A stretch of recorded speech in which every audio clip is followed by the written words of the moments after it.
Good evening, everybody, and thank you for joining our virtual induction evening. We're very sorry that we're unable to meet you in person at this time, but this evening's presentation will give you an overview of the main pieces of information that you need to support your child's transition to the Queen Catherine School. At the moment, we don't know exactly what things will look like in September, but we are planning for as normal a start as possible. Tonight, we'll have a very short presentation from myself, from Miss Kerr, and from Ms. Holliday.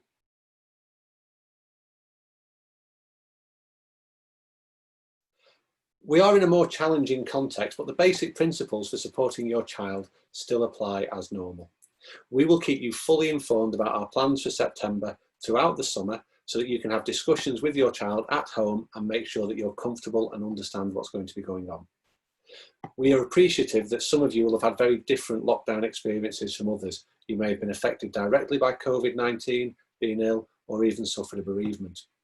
The main thing is to keep us informed about your circumstances so that we have all the information that we need to fully and appropriately support your child. All staff at school are currently receiving training to further improve our understanding and skills in supporting children's emotional well-being. And you will know from Ms. Holliday's letters that we're extending that training to you in the form of a pre-recorded webinar.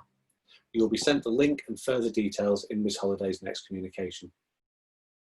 As I said, despite our strange context, the basic principles in supporting your child remain the same. Parents always ask, what can we do to help? How can we support our son, our daughter in school?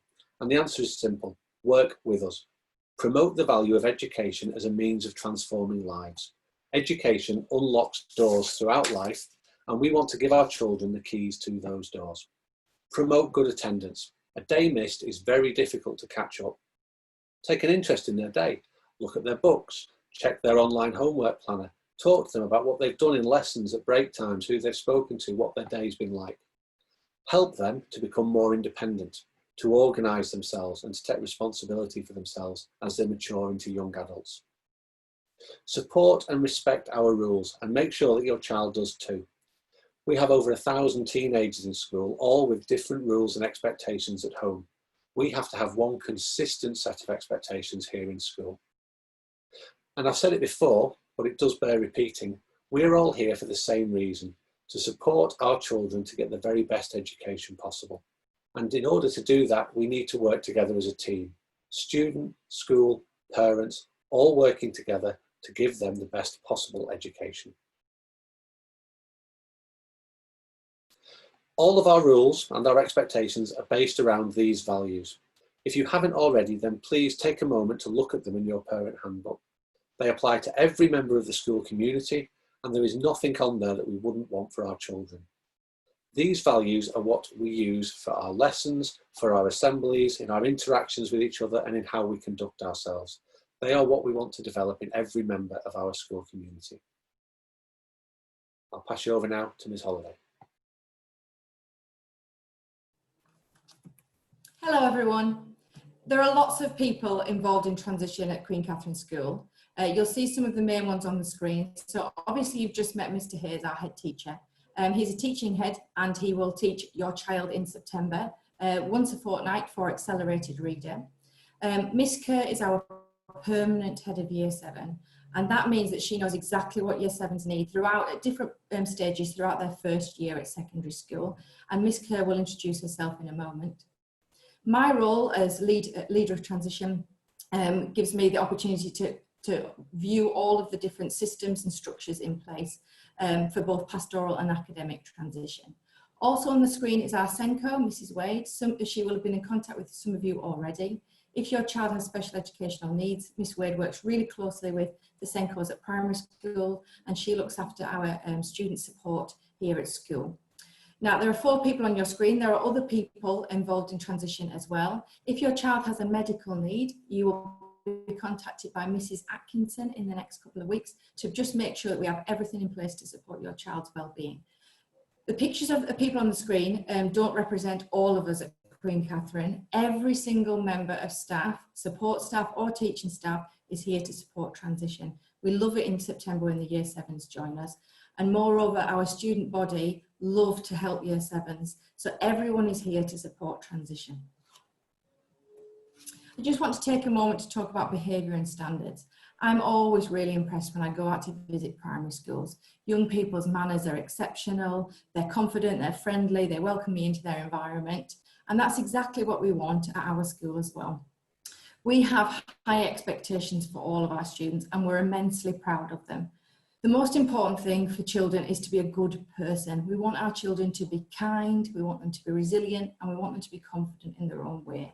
Good people encourage each other, they support each other, and they include everyone. And those are our proud to belong values that students will see and they will feel every day at school.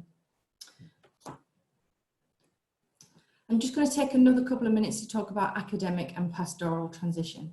Pastoral transition is the one us as parents focus on the most, and it's never been more important in the context of students having such a long break from school and their learning. Moving up is an important milestone and it's important to get it right.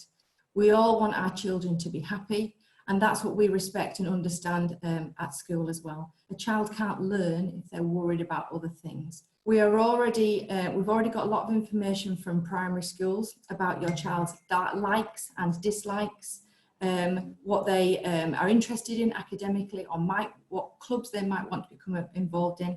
And from most of you now, we've received your getting to know you forms and information, and I'll pass that on to your child's form tutor.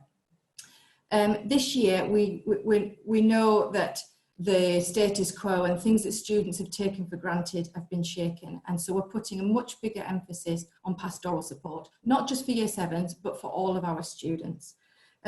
We are revising our academic and our whole child curriculum, and in tutorial sessions, we'll put much more emphasis on building relationships, because students have been out of school so long, and supporting friendships and sustaining healthy friendships as well. In terms of academic transition, that's something that often can get overlooked, but it's something I'm particularly interested in. As I said, our focus, especially for the first term up until Christmas, is on pastoral support and supporting the emotional well-being of our students. But also we need to make sure that students are happy in the classroom as well. The majority of our teaching groups here at Queen Catherine are mixed ability. So it's important that we know how to support and challenge and stretch your child. We have got that data from primary schools, and we also conduct, we don't conduct, baseline tests here at Queen Catherine. That's not something that we believe in, but we do run CATS tests, cognitive ability tests. They're not something you can revise for, and they're just a standardised test that we like to use here. We don't share that data, and it's nothing for students to worry about. As I said, our whole school focus for all year groups, including those in year 13, will be on a compassionate and restorative curriculum. We don't send home grades for year 7 and year 9 students. We prefer to focus on students' enjoyment of the subject and their solid core understanding of key concepts. I'm going to pass you over now to Miss Kerr, and she's going to explain about the structures with form tutors. Hi, I'm Laura Kerr and I'm the head of year 7. I'm going to take a few minutes to introduce myself and explain how our pastoral structure works. This is my 3rd year at the Queen Catherine School, and I look after year 7 every year. I know what support year 7s need throughout the year, and I love working with this year group. Like all heads of year at Queen Catherine School, I don't teach, so I'm able to deal with issues that may arise quickly. The pastoral area is split into 3 areas: attendance and punctuality, behaviour and student development. The assistant head teacher in charge of this area is Mr. Griffin. His role is to oversee students' development and conduct by ensuring the systems in place allow each student in QKS to reach their potential. As head of year, I oversee the pastoral support with year 7 and lead the tutor team. I get to know each student and they get to know me.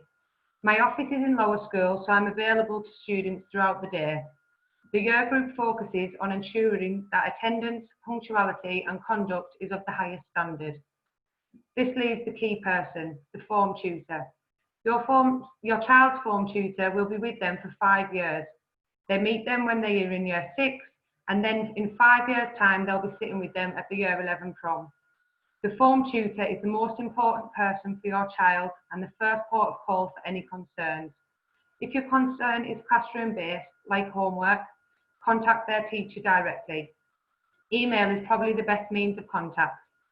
For all other concerns, contact your child's form tutor. That ends the main presentation for today. Form tutors will give you a more interactive and detailed presentation at 6:30 tonight, and you can access that via the link that was sent out last week. Thank you all very, very much for joining us, and I look forward to welcoming you all in September. Thank you.